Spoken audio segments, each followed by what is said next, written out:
Padayon nga gipalig-on karon sa Police Regional Office kon PRO11 ang kampanya batok sa mga wanted persons diin nakarekord kini og dakong kalampusan sulod sa coverage period gikan alas 6 sa buntag ni adtong Abril 2 hangtod alas 6 sa buntag kagahapon adlaw Abril 5, 2026.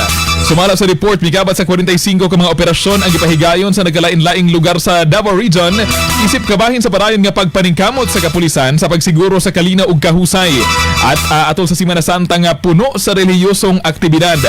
Sa mga operasyon, nadakpan ang kinadibuk ang 30 ka mga most wanted persons. Lakip na dinhi ang napulo sa regional level, napulo sa provincial og city level ug laing napulo sa municipal og station level. Garidugang paniini, 15 usab kauban pang wanted persons ang nadakpan pinagi sa nagahiusang aksyon sa kapulisan ug sa kauban ng ahensya sa gobyerno. Nagpamatuod kini nga bisan matud pa nga dag sa mga deboto og biyahero atol sa Semana Santa, nagpabiling alerto ang kapulisan aron nga masiguro ang kaluwasan sa publiko ug magpadayon ang malinawon nga kahimtang sa tibuok Davao Region.